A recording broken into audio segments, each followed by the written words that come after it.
Bonjour. Aujourd'hui, nous sommes dans Matthieu, chapitre 28, et pourquoi c'est important pour vous d'entrer dans la résurrection.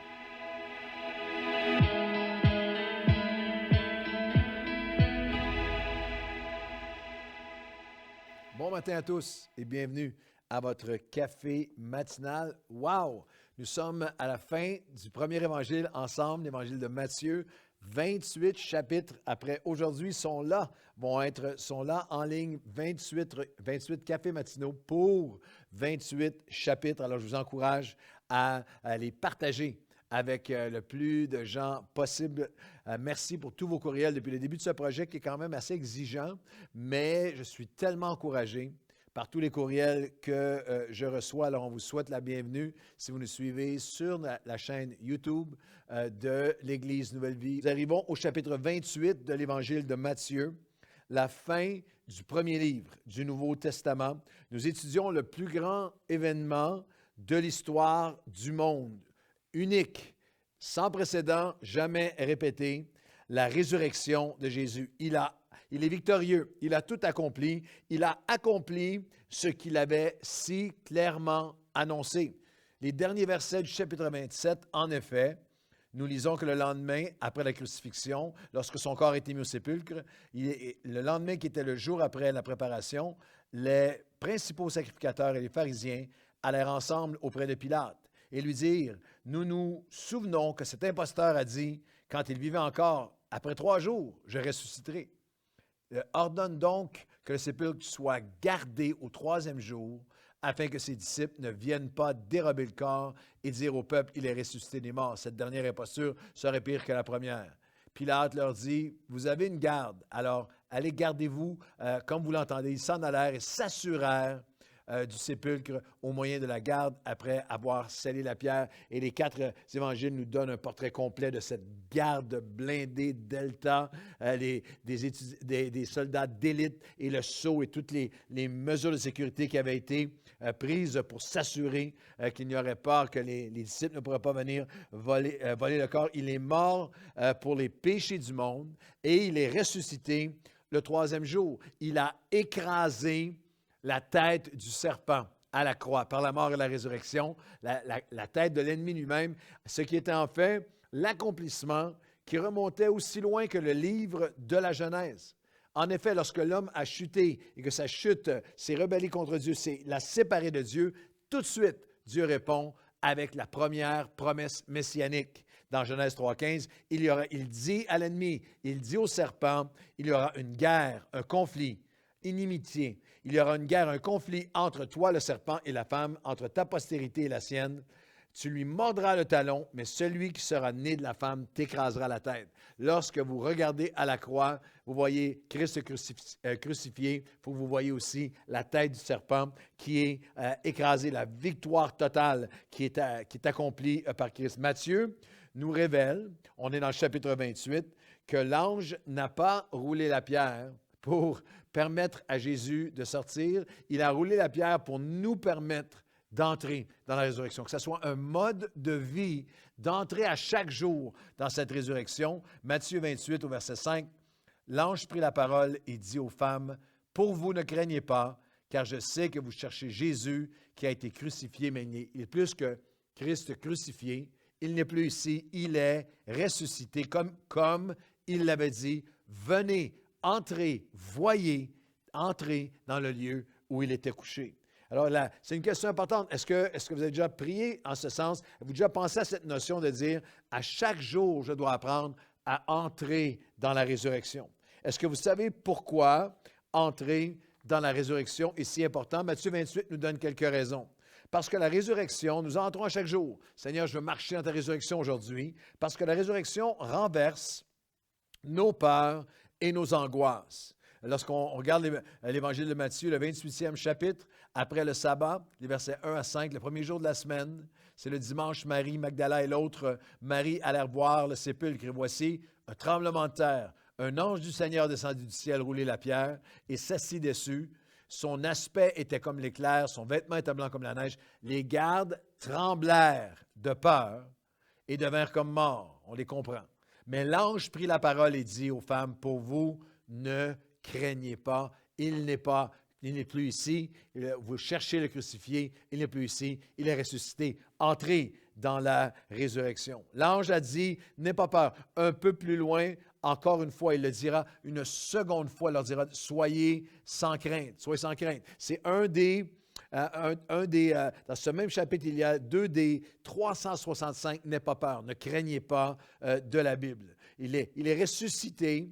Nous entrons dans la résurrection chaque jour parce que c'est alors que nous marchons à la lumière de la résurrection que nos peurs reculent, qui renversent nos peurs. Il y a le contraste entre les soldats terrifiés et les femmes qui doivent transcender, qui vont transcender par la résurrection leur peur, graduer de leur peur à la joie. C'est intéressant, au verset 8 de Matthieu 28, « Elles s'éloignèrent promptement du sépulcre avec crainte, mais avec une grande joie, et coururent porter la nouvelle. » Et c'est ce qui prend place dans chacun de nos cœurs depuis 2000 ans. Lorsqu'on vient devant Dieu en prière, « Seigneur, je veux marcher aujourd'hui dans la réalité, la lumière, la révélation renouvelée de ta résurrection. » Nous graduons de la crainte à la paix, de la crainte à la joie. Cette dynamique, cette résurrection, la résurrection renverse même crainte, peur et angoisse, même la peur de la mort.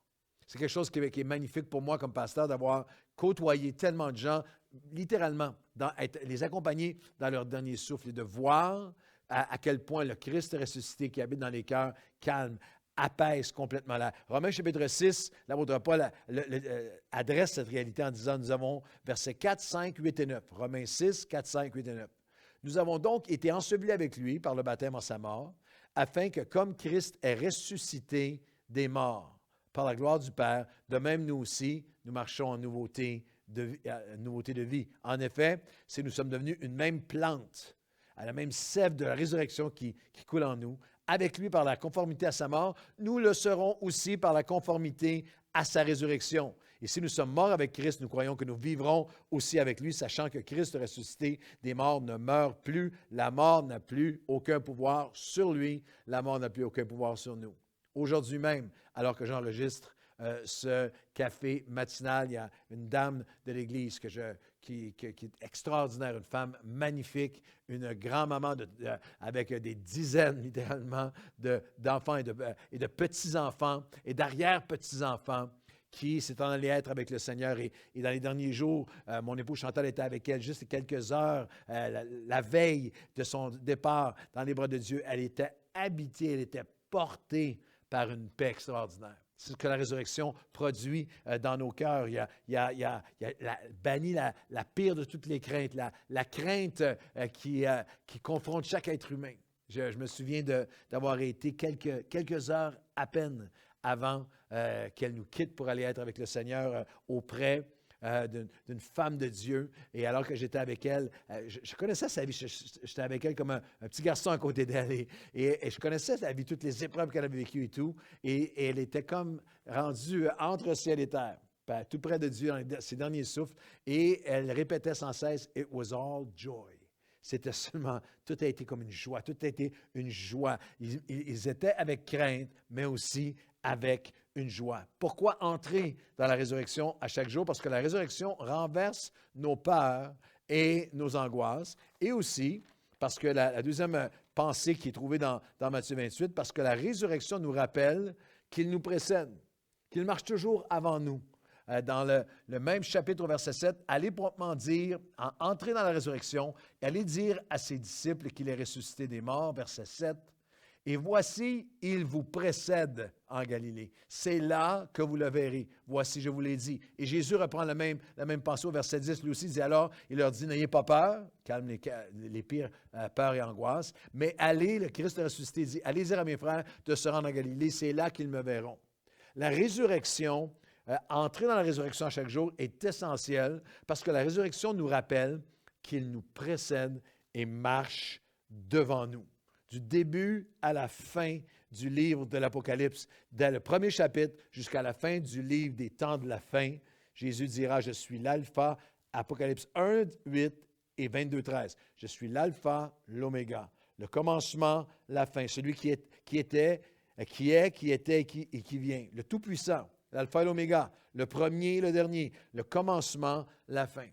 Entrer dans la résurrection, pour moi, c'est cette assurance qu'à chaque jour, je peux venir devant Dieu et dire, Seigneur, quel que soit ce que cette journée, ce mois, cette année, même au début de cette pandémie, alors que tout était si sombre, Seigneur, tu marches déjà devant nous. Tu nous précèdes déjà. Lorsque j'ai commencé à faire des voyages avec des heures de décalage prononcées, mais que ces moments assez amusants avec mes enfants lorsqu'ils étaient plus jeunes. Je me souviens d'endroits que je sois à Papeete, à Tahiti ou à d'autres endroits où il y a 12 heures et plus, parfois d'autres endroits du monde où il y avait 12 heures de décalage, où j'appelais les enfants et eux, pour eux, c'était le samedi matin, ils se lèvent à Montréal, mais moi, samedi est déjà fini. Samedi est terminé. Et c'était hallucinant pour mes enfants de penser, mais papa, tu as déjà vécu la journée avant nous, peux-tu nous dire qu'est-ce qui va se passer?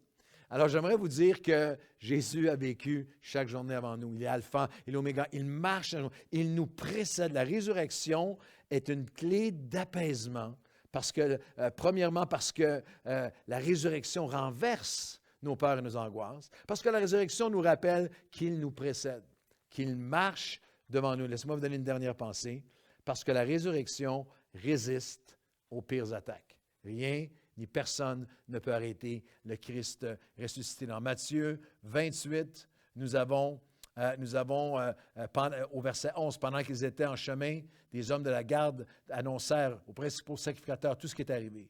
Ceux-ci s'étant rassemblés avec les anciens, avoir tenu conseil, donnèrent aux soldats une forte somme d'argent en disant, « Dites, ces disciples sont venus pour le dérober pendant que nous dormions.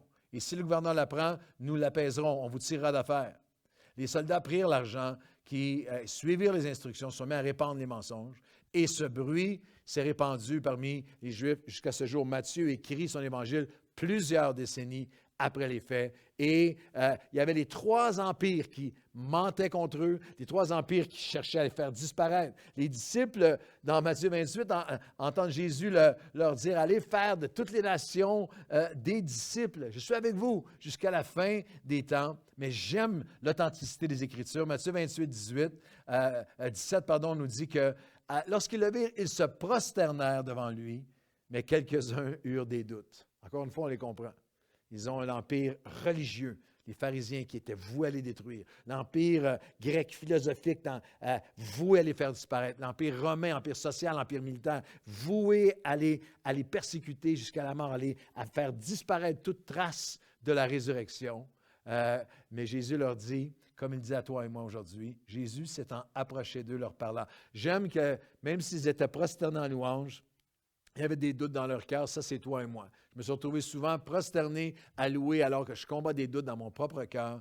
Mais Jésus termine en disant, s'étant approché, leur dit, « Tout pouvoir m'a été donné dans le ciel et sur la terre. » Et lorsque Paul rappellera au jeune Timothée à la résurrection du Seigneur, il lui dira ceci, dernier verset ensemble, 2 Timothée 2, versets 8 et 9. « Souviens-toi de Jésus-Christ. N'oublie pas Jésus-Christ, ressuscité des morts, selon mon évangile, pour lequel je souffre et je suis lié comme un malfaiteur, mais la parole de Dieu n'est pas liée. » Nous entrons dans la résurrection à chaque jour, parce que la résurrection renverse nos peurs et nos angoisses, parce que la résurrection nous rappelle qu'il nous précède, il marche toujours en avant, et aussi parce que la résurrection résiste aux pires attaques. Aucun gouvernement, aucun empire, aucune philosophie, aucun despote, les milliards qui ont pu être dépensés. Là, on pense au système communiste pendant des décennies, essayant de faire disparaître